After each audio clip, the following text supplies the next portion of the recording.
their opponents didn't play it. Yep. But the drafts have been locked in, and we are on to the Rift for Sengoku versus AXIZ. Well, literally a David versus Goliath matchup for our third game of day 14. But we all know how that ended up going. I wonder if AXIZ can cause an upset. Maybe they will be the little Nah who could here. AXIZ, that mountain to climb, that 6th place to worry about. Sengoku will scan out this bottom river. I don't know if that's a read from Scrims or something, but that is experience going over to NT and Vital. A little bit of a position in this bottom river. The 5 full stack will not be maintained. They won't get the extra ward, but some shenanigans middle cut. This leads to a bit of inside information. I wonder who has been practicing against who. It's always interesting to see those little reads come out from Scrims. I think one of the big things for us from like sort of international events is obviously a lot of the Japanese teams end up scrimming like the Vietnamese teams, and you can start to see sort of smaller bubble metas emerge from that. Both junglers going to be starting solo on their respective red buffs. As Jetta going in for an aggressive trade onto Megaman already. Get that at level 1, that's incredible. So we're at the start of the game, guys. It's nice and early on. Megaman is elected to start without a 5th of their health bar, just by positioning slightly aggressively in lane. And those of you at home who are like maybe queuing up for solo queue right now, you got this on a second monitor, maybe you decided that was enough solo queue for the morning. Well, no, you know, potions are really good, losses are really stressful, and Megaman's trying. Oh my word. And the thing is, like, Megaman has been a mid laner who has kind of been a little bit hot and cold, a little bit up and down. We've seen some strong carry performances out of them. We've seen them be a bit more of an enabler. We've also seen them fall down to some pretty significant disadvantages. And the thing about Jet is that he doesn't care who you are in the LJL. He will do this against absolutely anybody.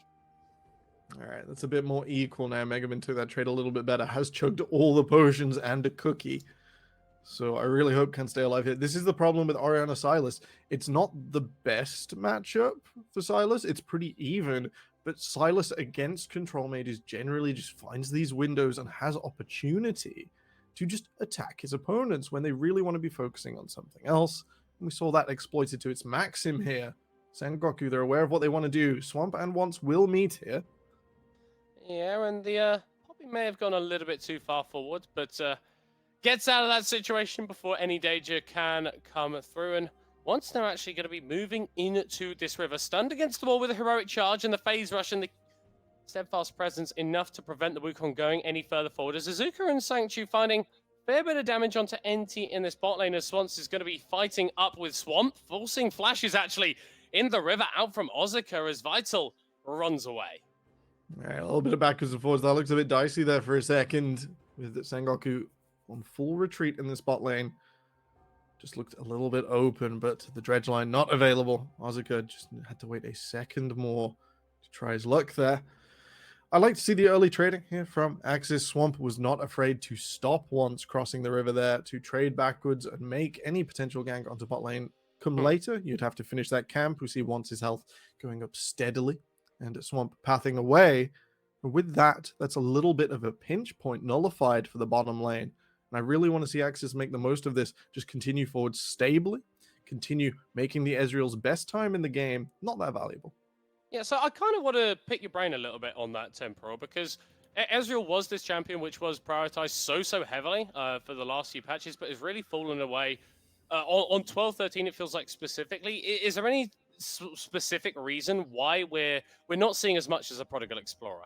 So there's a bit of fatigue with Ezreal. He's just been played a lot now. Other things coming through on the patch. People are returning a bit more to Xayah. Things like that have been absent from Pro for a little while. There is also a concept I like to discuss called the Ezreal Zone. And it's the max range of Mystic Shot minus 50-ish. It's about half a teemo for you out there. In that range, if Ezreal can sit in a lane, normally mid, in the mid game, happily poke someone, and then rotate to his objective, he'll do loads of damage.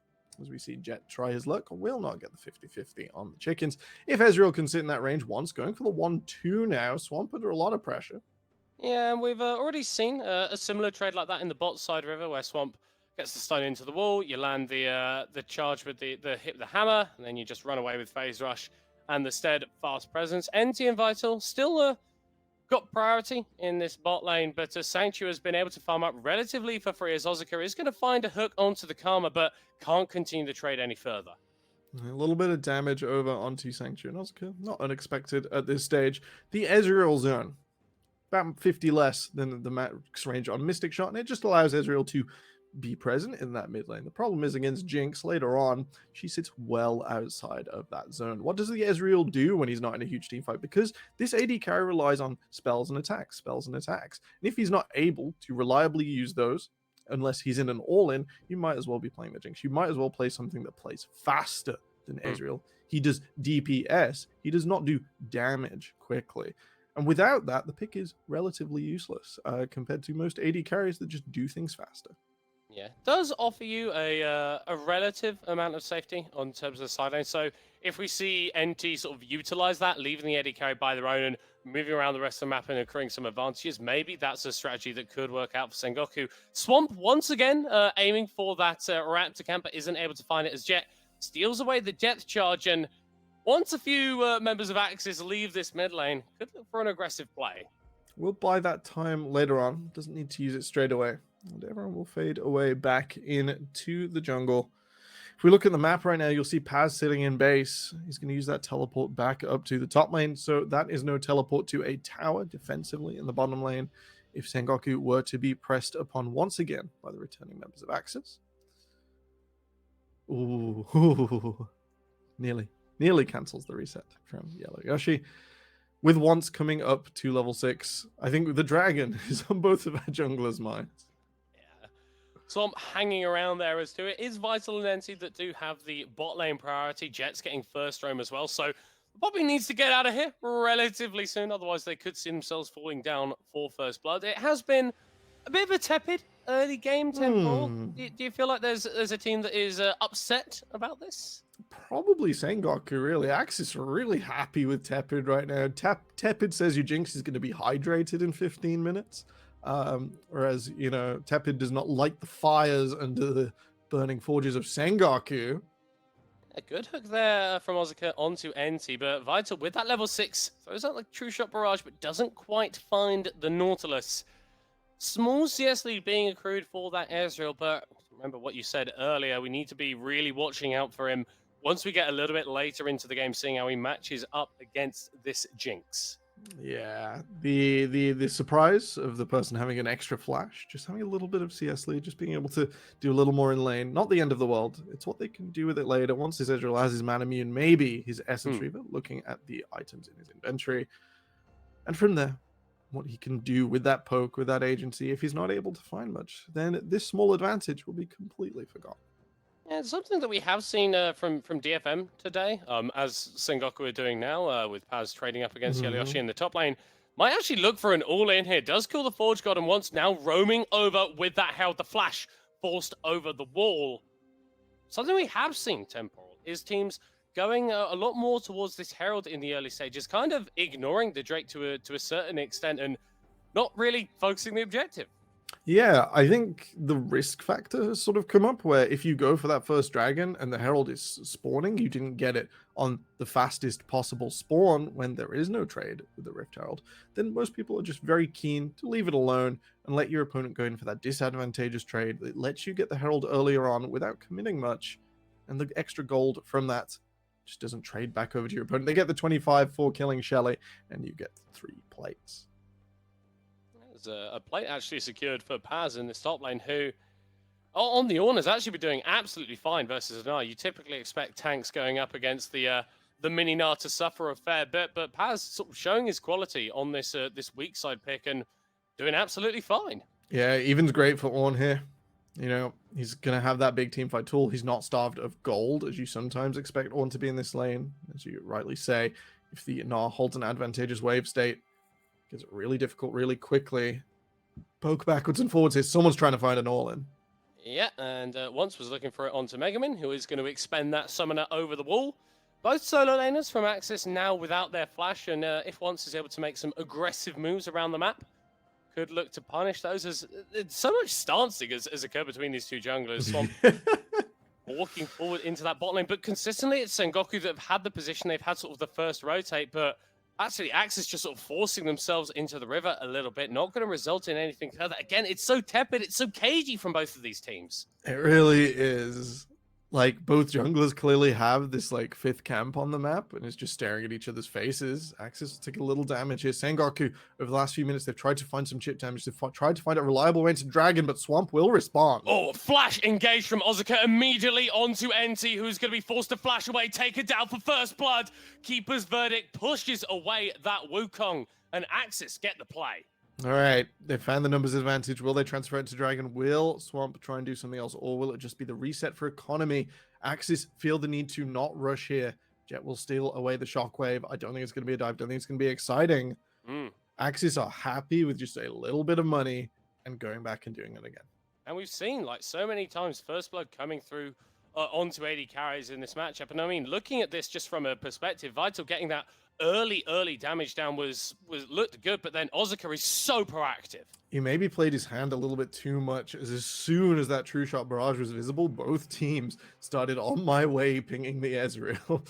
I think both teams set in their mind, it's like, hey, this is a fight. They're telegraphing they're here.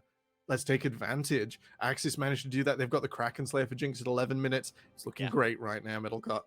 Yeah, trying to accelerate her ahead of this Ezreal as soon as possible. There is going to be a point, you imagine, where Vital is sat on the Mirror Mana and on this Essence Reaver as well, where the Ezreal is actually pretty strong in terms of power, but as soon as the Jinx reaches 2 items, that really quickly goes away. I like what we saw from AXIZ there, just sort of recognizing that there was the opportunity for Sengoku to make a play in that mid lane, but not recognizing that the bot lane is also a possibility. The hook landing onto one of them and the chompers are enough to prevent him from going forward. Sengoku, they keep forcing plays, but finding nothing. They get most of Sanctuary's health bar, but it's not the kill they were looking for in a lane without summoners. They'll spawn the Herald. This is going to try and get the Ezreal going. I'm a bit worried about Sanctuary losing his turret. I'm a bit worried about Yellow Yoshi as he's in the enemy jungle with no escape. First kill of the game for Sengoku. A little bit of a cross map gone wrong for AXIZ's top laner. They will hold the turret in the bottom lane.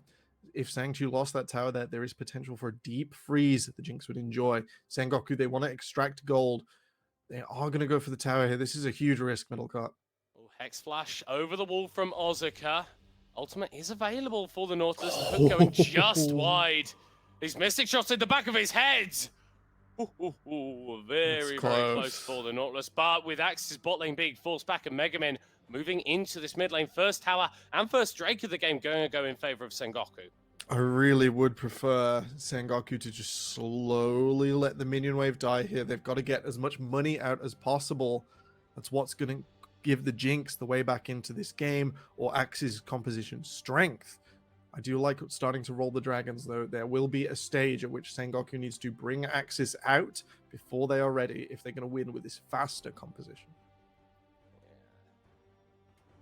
Although they are accelerating this Ezreal, which is what they needed to do temporal, and we're starting to see items completed for other members of Sengoku as well. Paz has been sat on that Frostfire Gauntlet for a little while, once just ticking over to the Divine Sunderer. So some item completions Sengoku will not be unhappy with at all. Vital, going for the blind spot. Doesn't deal that much damage just yet. Is about to finish their Mirror Mana, though. And with Unleashed teleports coming out across the map, we'll see Paz move to this bottom lane. Yellow Yoshi following suit.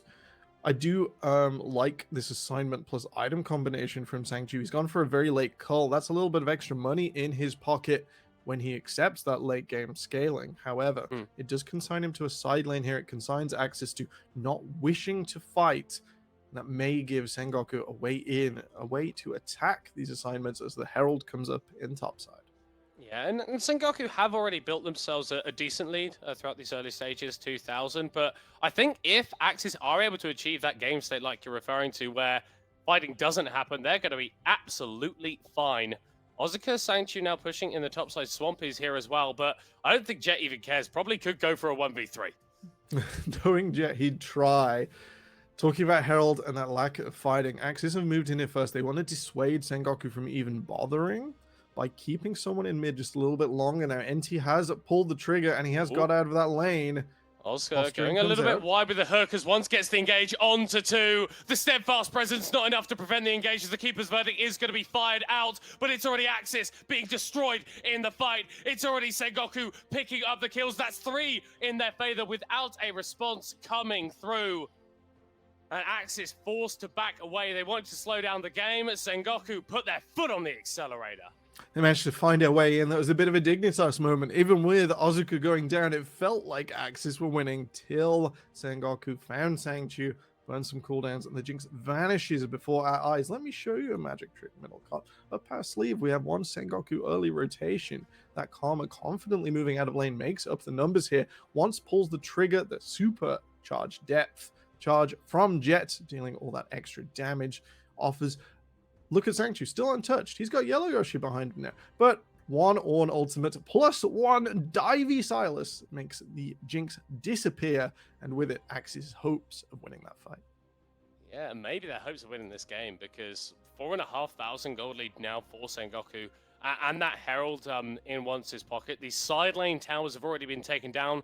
A lone one standing in the mid lane for AXIZ, and once that falls, which it's going to do very, very shortly, Sengoku are going to be free to play a little bit more aggressive in AXIZ's jungle. That has been a theme so far, that meeting in the river, and AXIZ's Swamp holding his ground against Once. Won't be able to do that now with the vision control that Sengoku will have the opportunity to place with those missing outer towers.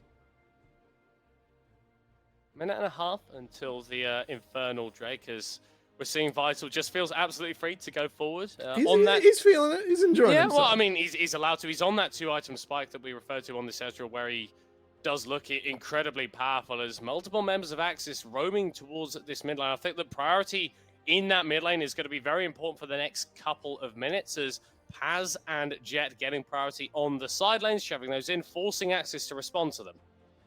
AXIZ being pulled around the map right now. We'll see the solo laners breathe back out to the outside, but priority is the name of the game, middle cut. Sengoku have got it in all 3 lanes. We'll see the Herald dropped. That's going to be a slow burner. It'll come in on the next wave. They're waiting to try and get another dragon. Yeah, and Jet is looking for a solo kill onto Mega Man. Trade of ultimates. Flash is traded as well, as Paz going for a dive under the tier 2 tower. Maybe a bridge too far for Sengoku, but it doesn't look like it, as Asuka is already dead. Yellow Yoshi with an art back, but there's no damage to follow up on it. He's forced to flash away, as now finally Sangchu has the space to free hit, but doesn't have the items to break any health bars. You know how he can bring that Ezreal zone forwards, middle cut? You can just make your top laner dive through, relying on the Herald to take out that tower behind Sengoku, and with it, our Samurai charge forwards with the dragon coming up in 20 seconds. They've raised towers, and now they've pushed AXIZ all the way back into their own base. And what did we say in the pre-game? It's not good enough for Sengoku to win here. They have to win decisively. It was a tepid early stage, but we've hit that 15-minute mark, and they are really turning the screws now. Jet manages to push Mega Man out. That's sort of resolved in the bot lane now. Paz goes deep behind 2 towers. The Herald fixes and allows Sengoku to move forwards as a unit now. Paz's health bar still really high. The Gnar is just vanity at this stage. They get the 6th man in. The Herald destroys a bunch of that tower. Does damage to Asuka, who falls. And with it, the dragon will be going the way of Sengoku game. And now AXIZ are in a really, really tough spot, because it's not like they don't scale as a squad. Like, Orianna and Jinx are infamous for their ability to operate in the later stages of the game, but Sengoku don't seem like they want to give them that opportunity. They don't want to give them that time to get to the point where the carries are online. We're hitting the stage now. We're just going coast to coast to coast and holding tempo forever. Isn't truly effective for Sengoku. The Baron coming up that they are maybe not best positioned to take with just the Ezreal, and the Silas dishing out massive damage to the objective. The Wukong will do some, but it is not stuff like a Karthus. It is not stuff that absolutely shreds the objective. And with that in mind, Sengoku are actually going to have to play the vision game they've set themselves up for without the towers to gain that next advantage. As AXIZ are going to be trying to clear some of that out in their top side jungle. Player I want to give a shout out to that I feel like we don't really talk about as much is Paz. Already got 2 items completed on the Ornn with that Frozen Heart. The Spectral Cow going to be turning into something pretty tanky very, very soon. As, yeah, you're not particularly tanky right now if you are a member of AXIZ. Asuka is already on 20% HP, and that TP coming through from Yellow Yoshi is going to result in 50% of the Gnar's health bar being taken away. Sengoku with the health bar advantage, may look a little bit more eagerly at that Baron. They can definitely move into this top quadrant and clean it completely of vision. That was just a little bit of damage from Vital and NT onto Yellow Yoshi's Gnar. That is not a lot of committal. They're really looking scary right now. NT is going to clear his wards and probably recall to go and get another round. AXIZ, they've gotten back out here, but Sengoku have gone back to farm at the lanes. So there will not be an extension of that tempo. Instead, they want to do it again. Middle cut priority, vision, and priority once again. They've done their vision. You'll see some blue marks still left in that top quadrant. Just the tri-bush being the most important one right now. And in the mid lane to check entrances and exits. They now would need to recall, restock those wards as we see 4 in NT's inventory. And with that, go back out onto the map, get the priority, and do it again. And for AXIZ, this is really feeling like such a horrible game because you've only died 5 times. Like, it doesn't feel like you should be as far behind as you are. It's not a bloodbath, but what Sengoku have really excelled at this split is being able to extend map advantages by just being there, by just being in a place, and AXIZ going, wait, we actually can't contest them on this, and if we do try and contest them on this, they're going to get a couple kills, and we end up losing even more. Making your opponent have no good options, no good decisions is the mark of great macro. This was defined the early Korean stage of League, where it was just everything has to have a ward. Our support will buy 300 wards. Yeah. You can't make a good decision because we have set it perfectly. It's not always perfect anymore, middle cut, but making your opponent have a rough choice, like whether to come forwards on this Baron. Yeah, as there's no rough choice for Paz throwing up the Call of the Forge God. That is an easy ultimate to use. And Ozika, once again, being the frontline, being caught out. Shockwave only onto 1, though, as the stolen Gnar slams the Poppy into the wall. And Sangchu now has no support, has no one to back him up, and no hope of winning this game. Another clean fight from Sengoku as they pick up 4, and Megavin is forced to run for the hills. AXIZ had to fight that. They had to stop that Baron. Unfortunately, they throw themselves in headfirst, and Sengoku take full advantage. You force your opponent into making no good decision, and every decision they make is going to result in disaster. A clean ace for Sengoku, a Baron as well, and look at this as well. They're 3-manning the Baron so that Paz and Jet can push these waves up, deny some jungle resources, and get the maximum value from this play. If I'm Sengoku here, I'm looking at that choke point. We're looking at AXIZ coming forwards. They show on the ward, we see Ozika, and with it, Paz pulls the trigger. This Nautilus is so squishy, and if you break him, Jet can get through Swamp into the backline after just a few seconds. Stolen Gnar also breaks the front. Sangchu was living for so long, the damage isn't quite there for the Jinx yet, and once burns everything.